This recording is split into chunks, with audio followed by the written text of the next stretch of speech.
नमस्कार।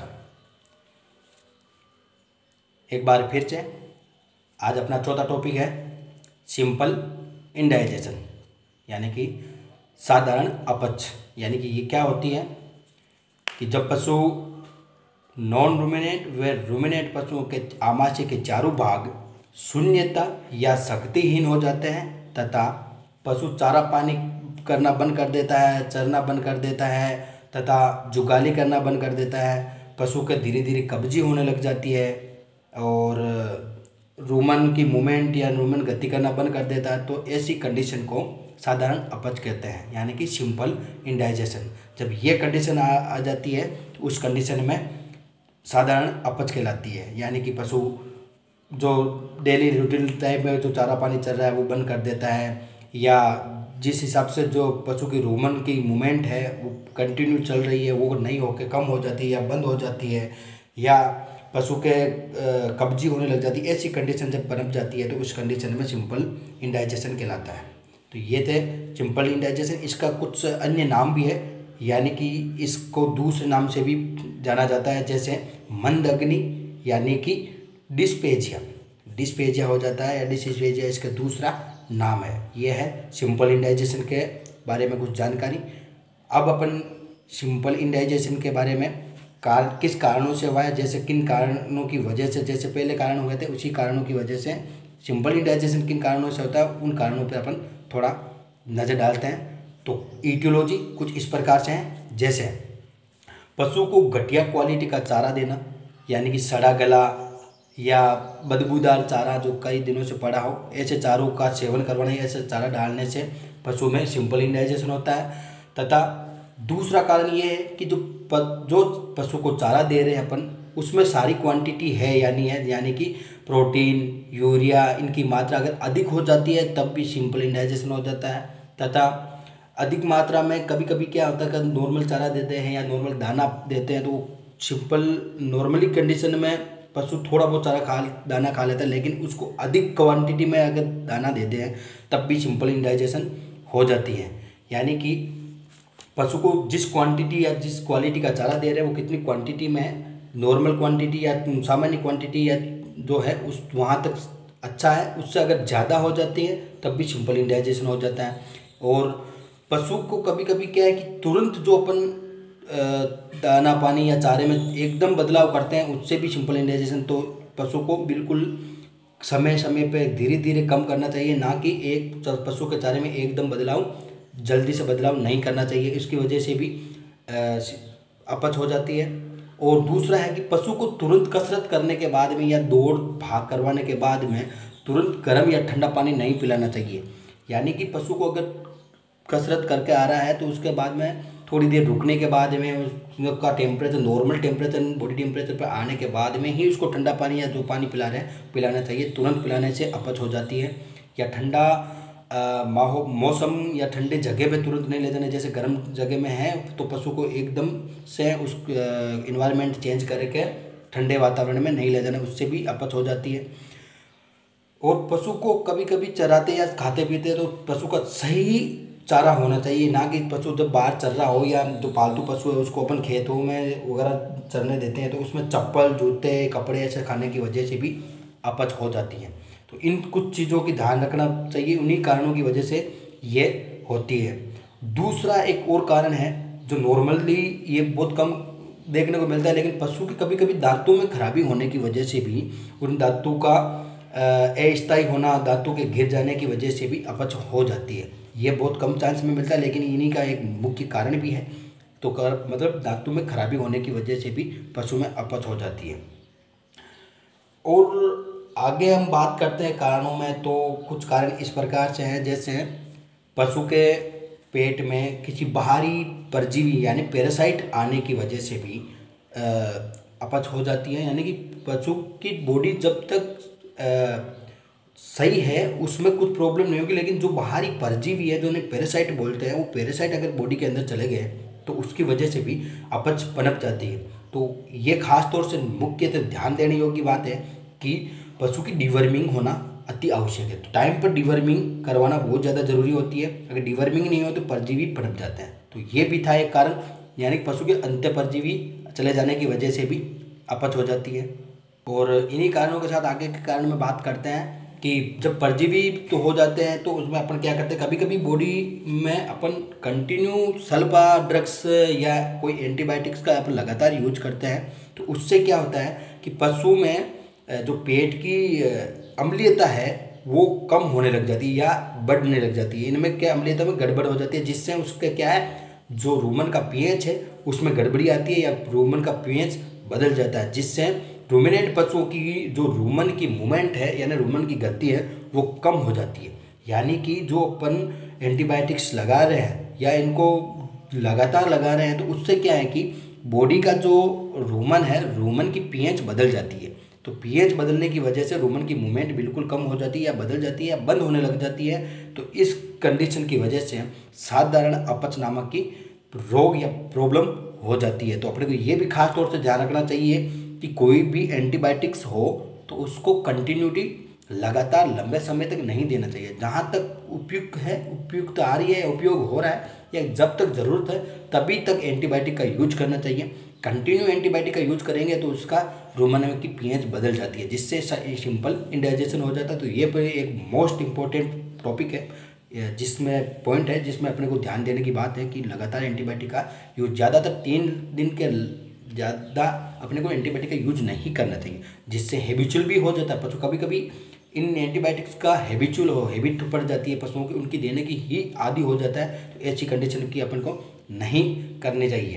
तो इन्हीं सभी कारणों को ध्यान में रखना चाहिए जिन कारणों से सिंपल इंडाइजेशन होता है। तो इन कारणों को अपने को सुधारना भी चाहिए, इन कारणों को अपन को हटाना भी चाहिए। तो इन्हीं कारणों की वजह से सिंपल इंडाइजेशन होना, जो अपने मुख्यतः 10 से 8-10 टॉपिक है, पॉइंट है, जिनसे अपने इन कारणों पर या इटियोलॉजी पर अपने बात की। इन्हीं सभी कारणों से सिंपल इंडाइजेशन होता है। तो ये थे कुछ कारण सिंपल इंडाइजेशन के, जिसकी वजह से सिंपल इंडाइजेशन यानी अपच हुई है।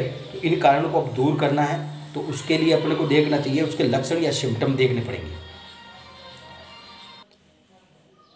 और अब हम बात करते हैं इन कारणों को नज़र रखते हुए कि पशु किस प्रकार से लक्षण दिखाता है, यानी सिम्टम किस प्रकार से हैं या किस अपने व्यवहार में, अपनी बॉडी मूवमेंट में या जो डेली रूटीन में जो पशु दर्शाता है उनसे क्या विपरीत दिखाता है। तो अपन सिम्टम्स पे नज़र डालते हैं। तो सिंपल इंडाइजेशन के लक्षण कुछ इस प्रकार से हैं कि जो ये है कि सबसे पहले है कि पशु चारा, दाना या पानी खाना पीना बिल्कुल बंद कर देता है या बहुत कम कर देता है। यानी कि जिस कंडीशन, जो नॉर्मल कंडीशन में जब पशु था उस कंडीशन से चारा पानी जिस हिसाब से खा रहा था वो कम कर देता है, चारा भी कम कर देता है, दाना भी कम कर देता है तथा पानी पीना भी थोड़ा थोड़ा कम कर देता है। तो ये सबसे पहला लक्षण है, अपने को यही दिखाई देता है। लगभग सभी डिजीज में यही लक्षण दिखाई देता है। और दूसरा लक्षण ये है कि अगर पशु रूमिनेंट है तो वो रिग्रेगेशन करना बंद कर देता है, यानी कम कर देता है। यानी कि अगर रूमिनेंट पशु है तो वो जुगाली करना बंद कर देता है या कम कर देगा। तीसरा लक्षण इस प्रकार है कि पशु का रूमन यानी कि पेट है जो फूला रहेगा, रूमन की गति धीरे धीरे बंद हो जाती है और हल्का हल्का आपरा जो लगातार बना रहता है। यानी कि पशु का जो पेट है वो गति करना या रूमन जो मूवमेंट है वो बिल्कुल बंद हो जाती है या कम हो जाती है, जिसकी वजह से हल्का आपरा रहता है जो लगातार कंटिन्यूटी बनी रहती है। जो मतलब आपरा है वो कई दिनों तक लगातार बना रहता है, पेट फूला फूला एक डमरू की तरह रहता है। तो ये थे कुछ तीसरा लक्षण जिससे अपने को पता चलता है कि इसमें सिंपल इंडाइजेशन हुआ है। चौथा जो बहुत ध्यान देने जैसी बात है, चौथा बहुत इंपॉर्टेंट है कि जो पशु का गोबर है उसमें बदलाव आते हैं। यानी कि जो गोबर जो पहले जो सिंपल कंडीशन में कर रहा था वो नॉर्मली सॉफ्ट और अच्छा था, लेकिन अब जो अपच है उसमें थोड़ा टाइट। तो जो अपचा खाना है, चारा दाना जो है वो गोबर के साथ मिलकर आता है। जो दाने हैं जिसको पशु को अपन दाने दे रहे हैं, बाजरी, जवार, गेहूँ, वो सब के सब उस गोबर के साथ बाहर आना है, क्योंकि वो रूमन की मूवमेंट हुई नहीं है, रूमन का पीएच बनना बंद हो गया है, यानी कि अपच हो गई है। तो सीधी सी बात है, इसी कारण जो अपन देखते हैं कुछ सिम्टम्स देखते हैं, क्लिनिकली सिम्टम देखते हैं, तो उसमें क्या होता है जो गोबर है उसके अंदर दाने और चारे के कुछ भाग गोबर में दिखाई देते हैं। और गोबर का जो रंग और गोबर का जो पतलापन या कठोरतापन है उसको अपन देख कर ये बात करते हैं, ये अंदाज़ा लगाते हैं कि इसमें अपच हुई है। तो ये था चौथा लक्षण जिससे अपने को पता चलता है कि इस पशु को अपच हुई है। पांचवें लक्षण पर बात करते हैं। तो पांचवा लक्षण कुछ इस प्रकार से हैं। अगर पशु दुधारू है, अगर जो रूमिनेंट पशु है वो दुधारू है, तो दूध का जो प्रोडक्शन है, मिल्क प्रोडक्शन है, उसमें बदलाव यानी कि कम हो जाएगा। जिस क्वांटिटी में पशु दूध दे रहा था वो क्वांटिटी कम होके, जैसे 2 लीटर या 4 लीटर दूध पशु दे रहा है, 10 लीटर दूध दे रहा है, तो उस अपच की कंडीशन में पशु 8 लीटर से या 6 लीटर 5 लीटर कम कर देता है। तो मतलब दुधारू पशु अपने मिल्क प्रोडक्शन में भी कमी करता है, और पशु अपने व्यवहार जो हलचल जो मूवमेंट है वो ऐसी नहीं करके पशु डल सा यानी बेचैन सा यानी सुस्त रहता है। तो जिस कंडीशन में नॉर्मल कंडीशन में पशु हलचल करता है, मूवमेंट करता है, दौड़ भाग करता है, वो ना करके पशु डल सा सुस्त बैठा रहता है। और एक लक्षण ये भी है कि पशु अपने बॉडी वेट या अपनी बॉडी वेट भी गिरा लेता है। पशु की जो अपच होती है तो बॉडी वेट जितना बॉडी वेट था उससे कम कर लेता है, और बॉडी की जो मूवमेंट है, दौड़ना फिरना, चलना फिरना, जो बोलना रंबाना, ये सब चीज़ें कम कर देता है, और एक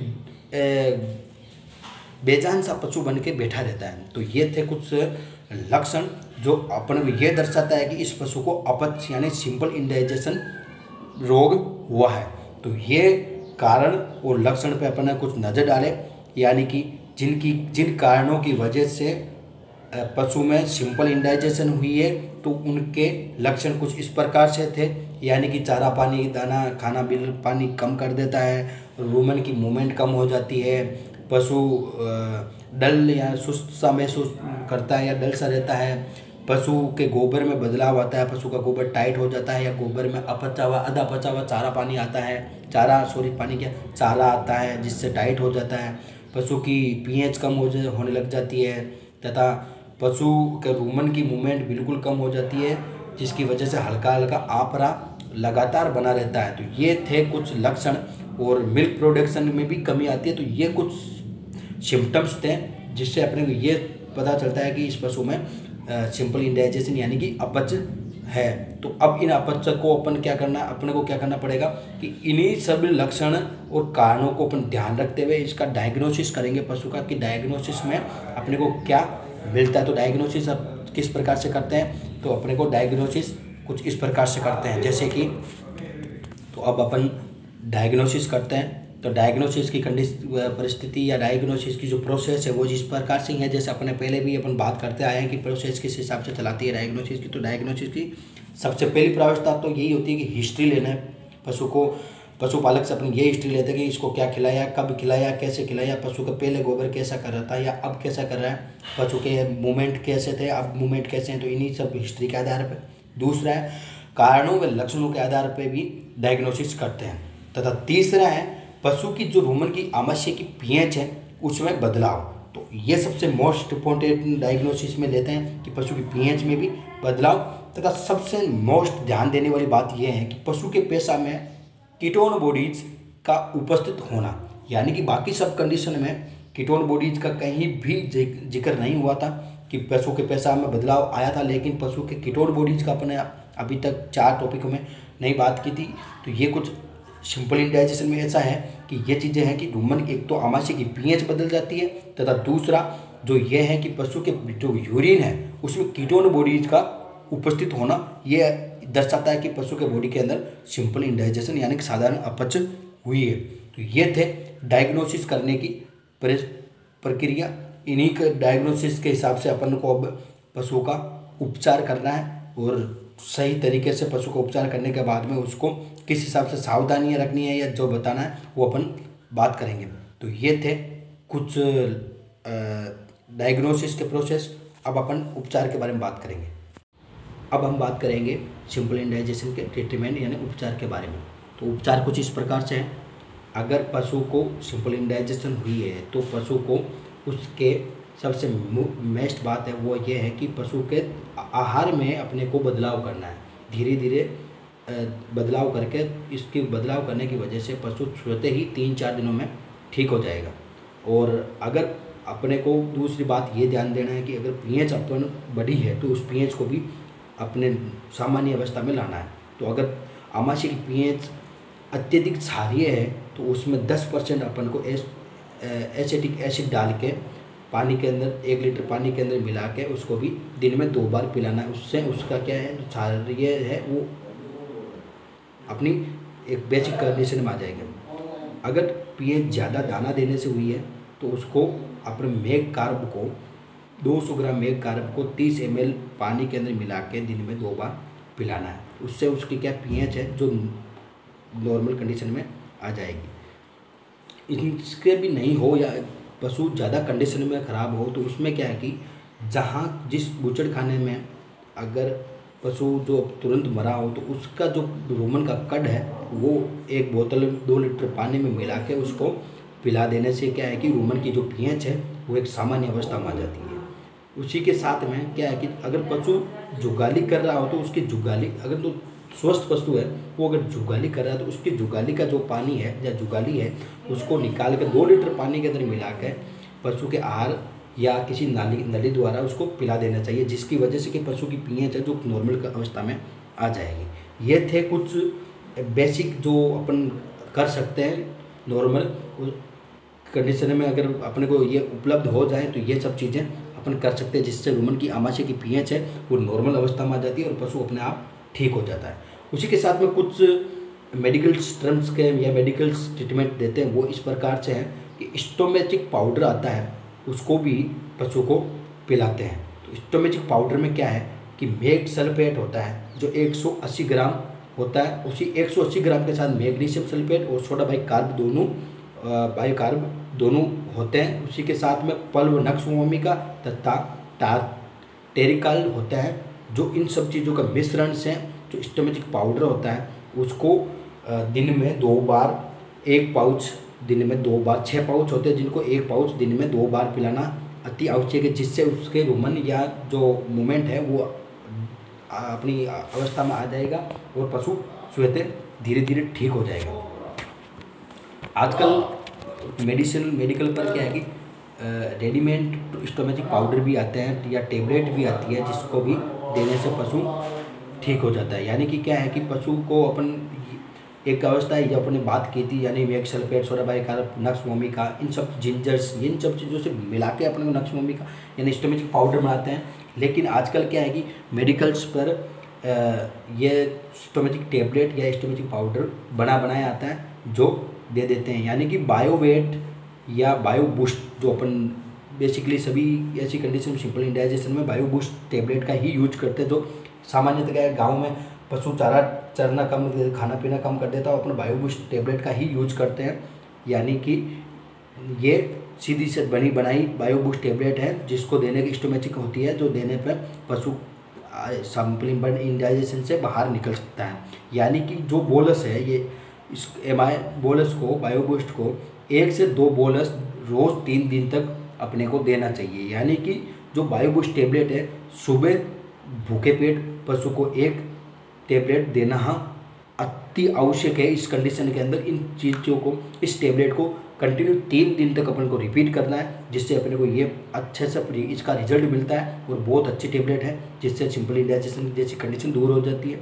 और इसी के साथ में कुछ इंजेक्शन्स हैं जो इस प्रकार से जिससे रूमिनेंट्स पशु डिग्रेडेशन करने लग जाता है या पशु चारा पानी भी काटने लग जाता है, तो वो है इंजेक्शन बी कॉम्प्लेक्स। यानी कि बेलामाइल नाम से इंजेक्शन आता है जिसको अपने को 10 से 15 ml इंट्रामस्कुलर लगाना है और 3 दिन तक लगातार उस चीज़ को अपने को दोहराना है।